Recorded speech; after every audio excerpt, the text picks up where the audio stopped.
Hello everyone, welcome to the Zorawar classes. और आज हम करेंगे अपने नेक्स्ट 10 क्वेश्चंस और हमारा जो टॉपिक है वो सेम रहेगा, असेसमेंट एंड इवैल्यूएशन। ठीक है, तो किस किस तरह के क्वेश्चंस बनते हैं असेसमेंट एंड इवैल्यूएशन पर वो आप सभी को यहाँ पे पता चल ही रहा होगा। और मतलब इस तरह के क्वेश्चन जो है आपसे एग्जाम में बार बार पूछे जाते हैं। मतलब ये बेसिकली टिपिकल पेडागोजी के क्वेश्चन हैं जहां पर आपको अपनी समझ का भी प्रयोग करना है। जितना भी आपने 2 साल में डाइट में या 4 साल में बीएलएड में या फिर बीएड में जितना भी आपने पढ़ा है, सीखा है चाइल्ड सेंटर्ड पेडागोजी को, तो उससे रिलेटेड क्वेश्चंस होते हैं। बेसिकली असेसमेंट इवैल्यूएशन है, लेकिन इसमें काफी चीजें ऐसी हैं जो आपको खुद समझनी है कि क्या सही हो सकता है ना। तो ये सारी चीजें हैं। तो इससे पहले एक नंबर नोट कर लीजिए जो मैं आपको लिखवा रही हूँ, 8638। ये नंबर उनके लिए बता रही हूँ जो नए बच्चे जुड़े हैं। ठीक है, उनके लिए जो डेली आते हैं उनको तो पता ही होगा। ठीक है, तो 8638008832। ठीक है, this is the WhatsApp number of Zorawar classes. तो अंकित सर आपको इसमें ऐड कर लेंगे, आप अपना नाम लिखकर आप मैसेज कर देना। ठीक है, तो ये बात हो गई व्हाट्सएप नंबर की। तो चलिए अपने क्वेश्चन हम स्टार्ट करते हैं। फर्स्ट क्वेश्चन है, the process of assessment in a language class should be. तो जो प्रोसेस ऑफ असेसमेंट है, देखो असेसमेंट एंड इवैल्यूएशन इसको इंग्लिश में देख लेना, क्योंकि हिंदी में बार बार मूल्यांकन होगा, आंकलन नहीं लिखा जाएगा क्योंकि गूगल ट्रांसलेट करता है। तो असेसमेंट का मतलब आंकलन या मूल्यांकन, वैसे तो दोनों ही लिखे जाते हैं ना, जनरल टर्म्स में हम दोनों को यूज करते हैं। लेकिन असेसमेंट का मतलब और इवैल्यूएशन, ये 2 टर्म होती है। ठीक है, आप सभी को पता है असेसमेंट क्या होता है, इवैल्यूएशन क्या होता है, लेकिन इस पर बेस्ड जब क्वेश्चन आते हैं ना तो बात वो होती है कि आप कितना सोल्व कर पाते हैं। ठीक है, ये during the teaching learning process होता है और ये आपका कब होता है, इवैल्यूएशन आपका at the end of the term होता है, जब आपको जजमेंट देना होता है कि आपकी लर्निंग कहां तक हुई है। ठीक है, तो उस पर ये बेस्ड क्वेश्चन है और इसका आंसर भी शायद मैं आपको बता चुकी हूं। तो चलिए आंसर कीजिए। तो भाई आप process of assessment in language class, तो भाषा वर्ग में जो है मूल्यांकन की प्रक्रिया आयोजित की जानी चाहिए। किस तरह से? ठीक है, अध्याय के अंत में शाब्दिक अभ्यास का आंकलन करने के लिए, यानी कि जो टेक्सुअल एक्सरसाइज है at the end of the chapter, her chapter पढ़ा देते हैं हमें ना, उसके बाद कुछ क्वेश्चन आंसर होते हैं, कुछ ट्रू फॉल्स होते हैं, कुछ फिलिंग द ब्लैंक्स होते हैं, ऐसे करना चाहिए। Level of student, to know the level of students in the class, या फिर बच्चों का लेवल जानने के लिए करना चाहिए, या फिर to know the efficiency of teachers in teaching, या फिर टीचर कितना अच्छा पढ़ा रहे हैं, टीचिंग कर रहे हैं, वो होना चाहिए, या फिर during the teaching learning process. देखो ये क्वेश्चन इस तरह के होते हैं, इसमें एक से ज्यादा आंसर आपको अच्छे लग सकते हैं ना, एक से ज्यादा भी आपको लगेगा नहीं ये भी हो सकता है, ये भी हो सकता है, लेकिन हमें बेस्ट आंसर का जो है चूज करना है आपको, तो आप बेस्ट आंसर के अकॉर्डिंग आंसर कीजिए। ठीक है, देखो इसका जो करेक्ट ऑप्शन होगा वो होगा option number D, that is during the teaching learning process. ठीक है, जो असेसमेंट का प्रोसेस होता है ना, लैंग्वेज क्लास में हो गया है किसी भी उसमें, वो basically during the teaching learning process होता है, जब टीचर जो है आपको साथ साथ इवैल्यूएट भी करती जाती है ना, आपने कितना पढ़ा है, आप कितना सीख पाए हैं, आपकी प्रोनाउंसिएशन कितनी है। ठीक है, उसके बाद आपका जो वोकैबुलरी है वो कितना इंक्रीज हुआ है, अगर आपने रीडिंग की है तो आपने कितना समझा है उस रीडिंग को, है ना, ये सब होते हैं। मतलब रीडिंग चैप्टर जो रीडिंग एक्सरसाइजेस होते हैं, उसके बाद तो हम क्वेश्चन भी करते हैं कि कौन कौन से मेन कैरेक्टर से मेन आइडिया क्या था। तो ये सारी चीजें जो है ना लगातार during the teaching learning process चलती रहती है। और यहाँ पे इवैल्यूएशन की बात नहीं की है, यहाँ पे असेसमेंट की बात की है। ठीक है, यानी कि जो असेसमेंट प्रोसेस करेंगे, assessment basically teaching learning process के दौरान ही होता है, यानी कि शिक्षण अधिगम प्रक्रिया के दौरान होता है जो ये असेसमेंट का प्रोसेस होता है। और इसमें बेसिकली टीचर को फीडबैक मिलता रहता है ताकि वो बच्चे की लर्निंग को धीरे धीरे इंप्रूव कर सके, है ना। इसमें हम जजमेंटल नहीं होते हैं कि ये नहीं आया तो आप फेल है, ये नहीं आया तो आप पास है, इस तरह से जजमेंट नहीं देते हम यहाँ पे स्कोप ढूंढते हैं कि हम कहाँ कहाँ लर्निंग गैप्स को भर सकते हैं और बच्चों को अच्छा सिखा सकते हैं। ठीक है, तो option number D is the correct option. तो ये तो खैर देखो थोड़े से इजी क्वेश्चन होंगे, इतनी आप अब देखो कितने सारे क्वेश्चंस आप लोग कर चुके हो, तो है ना, कुछ तो समझ बनी होगी आप लोगों की इन क्वेश्चन से। और मतलब अब आपको शायद चीजें ऐसी लगने लगेंगी कि हाँ भी धीरे धीरे अब आसान होता जा रहा है सब कुछ। नेक्स्ट है the most important purpose of formative assessment. तो सबसे इंपॉर्टेंट पर्पज क्या होता है फॉर्मेटिव असेसमेंट का, यानी कि निर्माणात्मक मूल्यांकन का, तो ये आपको बताना है। तो चलिए क्वेश्चन पढ़िए। To form an opinion about the best student the class, अगर आपको ये जानना है कि भाई बेस्ट स्टूडेंट कौन सा है क्लास में, स्कोर करना, कितना बच्चों ने स्कोर किया है और उनको किस तरह से रैंकिंग करनी है उनके परफॉर्मेंस के बेस पर, ये देखने के लिए। To provide qualitative feedback on student learning, या फिर बच्चों की जो लर्निंग है उस पर क्वालिटेटिव फीडबैक देना आपको। तो ठीक है भाई, ठीक है, आप मतलब गुणात्मक प्रतिक्रिया देना चाहते हैं, या फिर बच्चों की परफॉर्मेंस, टू जज the performance of teachers in school, या फिर स्कूल कैसा कर रहा है या टीचर कैसा कर रहा है ये देखने के लिए, इसको जज करने के लिए। तो इसका जो करेक्ट ऑप्शन होगा वो होगा ऑप्शन नंबर सी। ठीक है, क्वालिटेटिव फीडबैक मैंने बताया था ना अभी कि आपको फीडबैक देना है। फीडबैक क्या होता है, सपोज किसी बच्चे ने एरर कर दिया, ठीक है, मतलब सपोज उसके 20 में से जो है 12 नंबर आए हैं। ओके, अब उस बच्चे को या तो आप लिख दोगे फेयर, ठीक किया आपने, गुड किया तो आप गुड लिख दोगे भाई, ठीक है, वो डिपेंड करता है टेस्ट कैसा था। वेरी गुड लिखना है तो वेरी गुड लिखोगे, ठीक है। लेकिन ये तो बहुत ही मतलब मैं कहूंगी जनरल फीडबैक्स हो गए, आपको स्पेसिफिक फीडबैक देना है।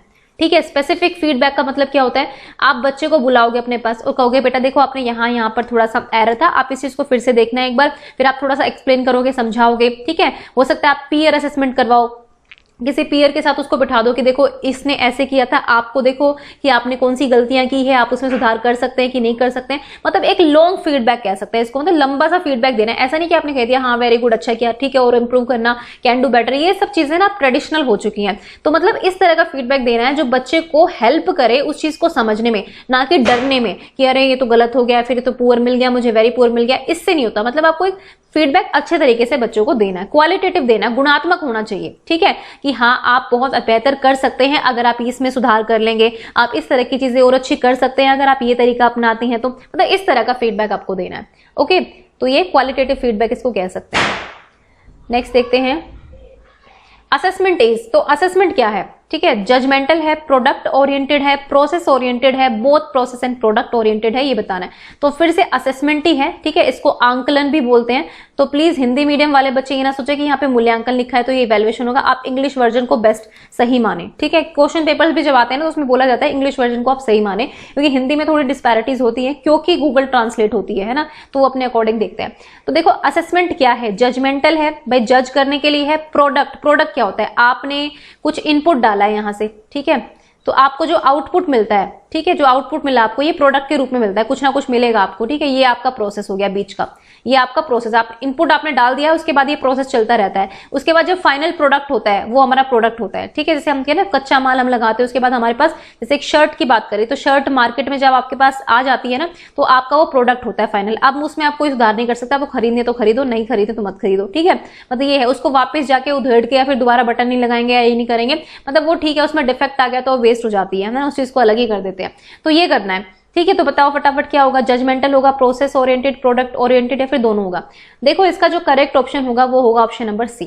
ठीक है, कि ये प्रोसेस ओरिएंटेड होता है, मतलब मेनली ये प्रोसेस ओरिएंटेड होता है। ठीक है, आप एक छोटा छोटा जजमेंट कर सकते हो इसमें, लेकिन बड़े लेवल पे आप बिल्कुल फिक्स जजमेंट यहाँ पर नहीं करते हो, फ्लेक्सिबिलिटी रखते हो। ठीक है, आपने यूनिट टेस्ट लिया 20 नंबर का सपोज, ठीक है, बच्चे के अगर 10 नंबर आ गए, ठीक है, हम मानते हैं कि भाई बच्चे पेरेंट्स से साइन कराने जाते हैं, तो आपने यहाँ पे पूरी तरह से जज नहीं किया ना बच्चे को, आप यहाँ पर फीडबैक देंगे उसको, आपको इंप्रूव करना है अगले यूटी में। ठीक है, अगले एफए में आपको और इंप्रूव करना है डायग्नोस्टिक एंड रेमेडियल के थ्रू, तो यहाँ पे आप जजमेंटल नहीं होते हैं। ठीक है, फिर प्रोडक्ट ओरिएंटेड, यहाँ से आपका डायरेक्ट प्रोडक्ट थोड़ी निकल कर आता है, प्रोडक्ट तो आपका एंड में मिलेगा ना कि आपने कितना अचीव किया है, आपका ग्रेड स्कोर क्या रहा है, ठीक है, आपने कितना अचीव किया अपनी लर्निंग में, वो आपका एंड में आप देखते हैं। तो प्रोडक्ट आपका समेटिव असेसमेंट कह सकते हैं, वो फॉर्मेटिव असेसमेंट इवैल्यूएशन होता है, सॉरी, ठीक है, इवैल्यूएशन कह सकते हैं।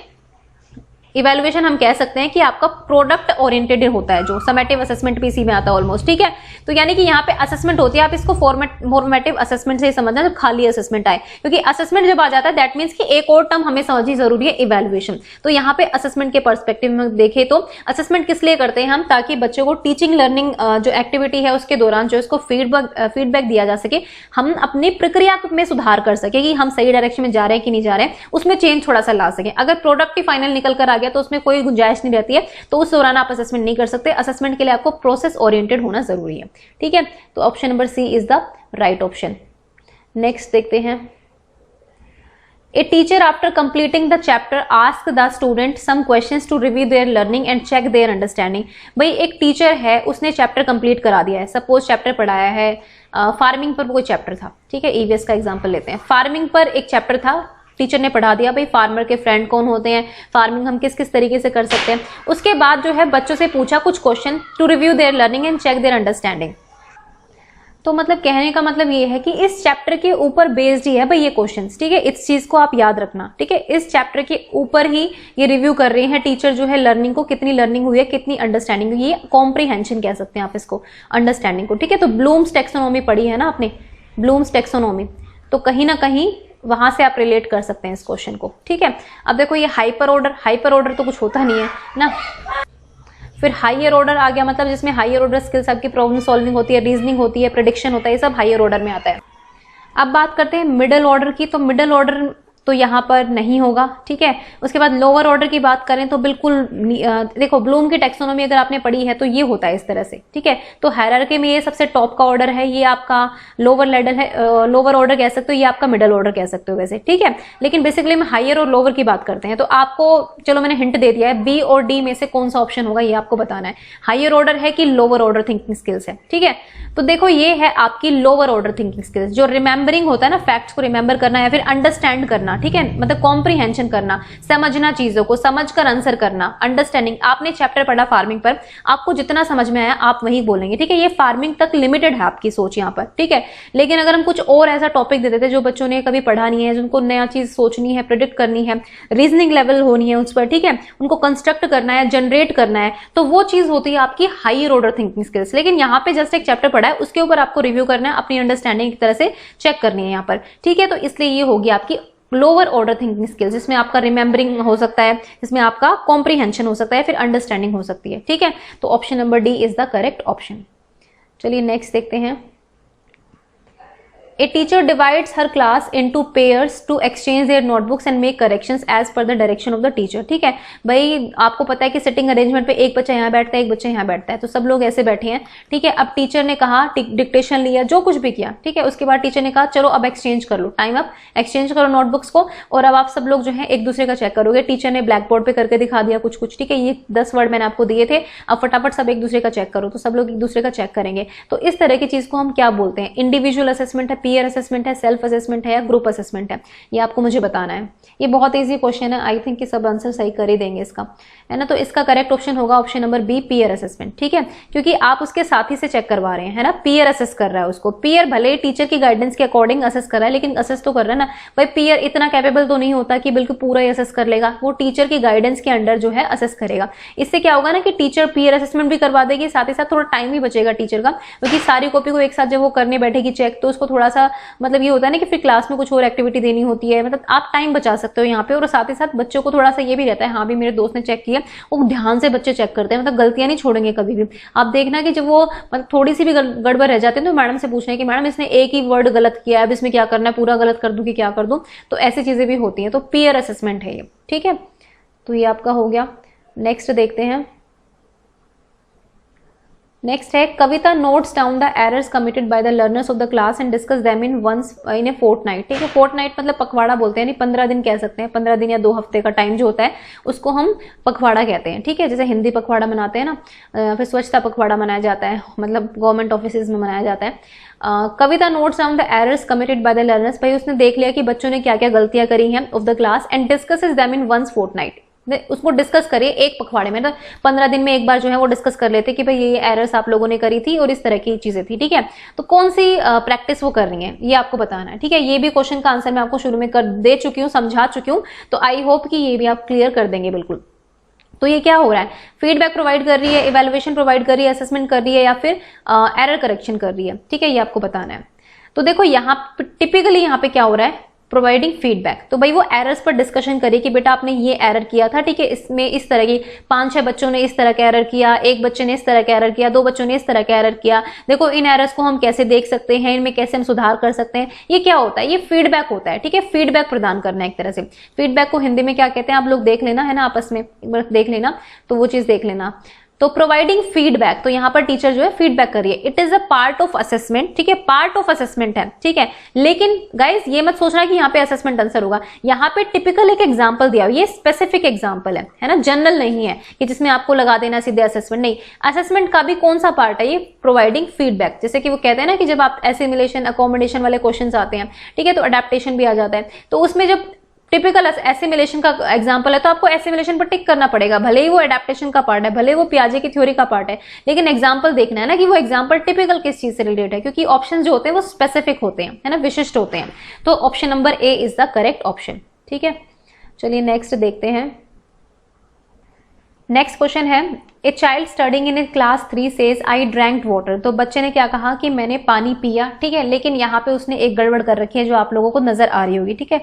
पास्ट, सिंपल पास्ट टेंस का यूज किया है, लेकिन यहाँ पर गड़बड़ कर दी है। इट इंडिकेट्स दैट चाइल्ड, तो बच्चा क्या कर रहा है उस आपको ये बताना है ना। ये आपके सामने ऑप्शन है। व्याकरण के नियमों को ठीक से नहीं सीखा है, सही वाक्यों को याद करना चाहिए, भूतकाल क्रियाओं को बनाने के लिए नियम को सामान्यीकृत किया है, लापरवाह है और उसे यह बताने की जरूरत है कि उसे ऐसी त्रुटियां नहीं करनी चाहिए, मतलब उसके कॉन्शियस नहीं करनी, मतलब लापरवाह है तो आप उसको समझाएंगे कि आप ऐसी एरर्स ना करें। ठीक है, देखो हुआ क्या है, आप सभी को पता है कि ड्रिंक की जो इसका पास्ट पार्टिसिपल्स होते हैं वो कौन कौन से होते हैं, ड्रिंक, ड्रैंक और ड्रंक।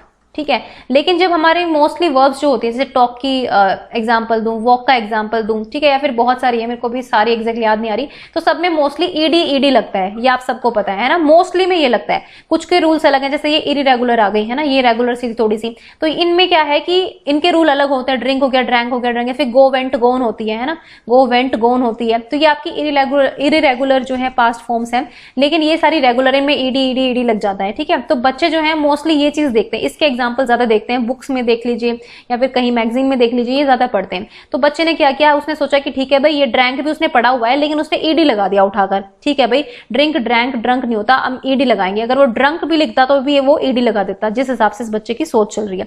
ठीक है, पहली चीज तो टीचर को समझ में आ गई कि गलती क्या हो रही है। अब आपको ये बताना है कि इंडिकेट क्या कर रहा है। देखो इसका जो करेक्ट ऑप्शन होगा वो होगा ऑप्शन नंबर सी। ठीक है, इसको हम ओवर जनरलाइजेशन बोलते हैं। ओवर जनरलाइजेशन में क्या होता है कि आप एक रूल को जो है सभी रूल्स पे जो है लागू कर देते हैं, मतलब उसका सामान्यीकरण कर देते हैं एक तरह से। भाई ठीक है, हमने ईडी पढ़ा है तो हर फॉर्म में ऐसे ईडी लगेगा, तो ये आपने जनरल व्यू रख लिया, आपने एक सामान्यीकरण कर दिया उस चीज का कि ठीक है इसमें ऐसा होता है।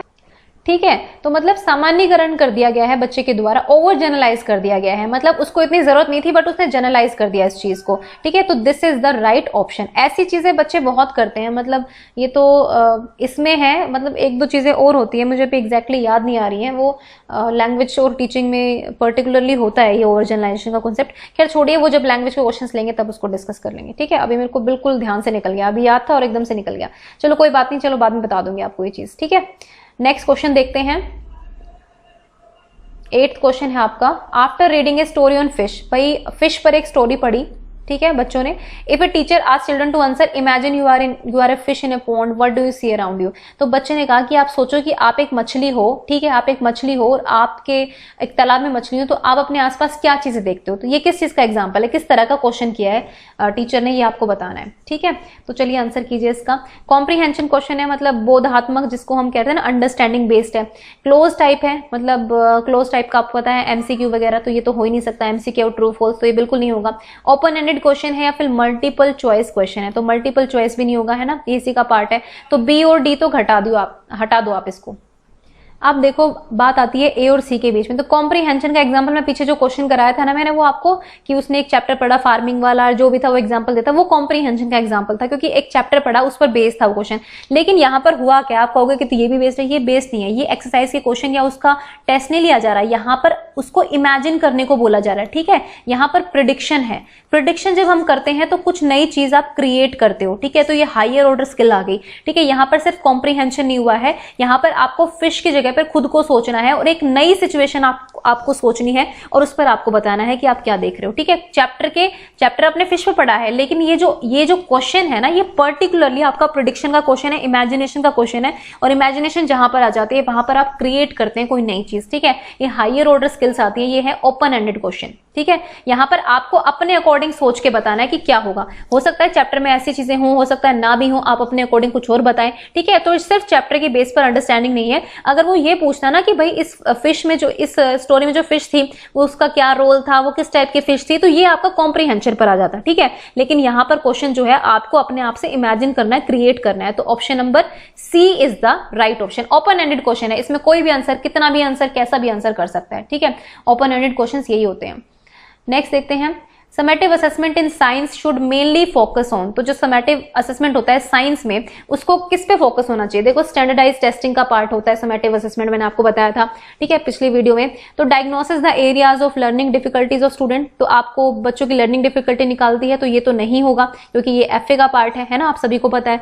मेनली द प्रैक्टिकल, अब प्रैक्टिकल जो होते हैं वो समेटिव असेसमेंट का पार्ट नहीं होते पूरा। ठीक है, मेनली क्या होता है, ऑब्जर्वेशन स्किल्स भी नहीं होंगी, मेनली होती है आपकी testing, important theories and concept. जो आपका थ्योरी पेपर आता है ना वो मेन होता है। प्रैक्टिकल ऑब्वियसली प्रैक्टिकल आप पहले ले लेते हैं, ठीक है, प्रैक्टिकल में थोड़ी सी फ्लेक्सिबिलिटी भी होती है कि कंट्रोल्ड बिल्कुल इवेंट्स नहीं होती है, लेकिन यहाँ पर जो है बिल्कुल स्टैंडर्डाइजेशन होता है यहाँ पर बेसिकली, है ना। समेटिव असेसमेंट की बात करें, जब आप बोर्ड का पेपर लिखने जाते हो, प्रैक्टिकल तो पहले हो जाते हैं ना, मतलब during the teaching learning process ही कहेंगे उनको, ठीक है, वो हो जाते हैं, लेकिन ये जो टेस्टिंग होती है ना, ये आपका एक्चुअल टेस्टिंग होती है समेटिव असेसमेंट में, कि आपने कितने थ्योरीज और कितने कंसेप्ट अच्छे अच्छे पढ़े हैं, वो आपका समेटिव असेसमेंट होता है, ठीक है। वही क्वेश्चन आंसर मेथड ही कह लीजिए। 80 मार्क्स आप मेरे को याद पता नहीं है भाई 10th में कितना आता है, कितने नंबर का पेपर आता है साइंस का, मैथ का। अब तो प्रैक्टिकल पार्ट काफी हो गया है, ठीक है। दोनों को मिक्स करके किया जाता है, ये मैं मानती हूं कि दोनों को मिक्स करके किया जाता है, लेकिन यहां पर क्वेश्चन है कि आपको मेनली फोकस किस पर करना है। तो आप क्या सिर्फ प्रैक्टिकल पर फोकस करेंगे समेटिव असेसमेंट के लिए?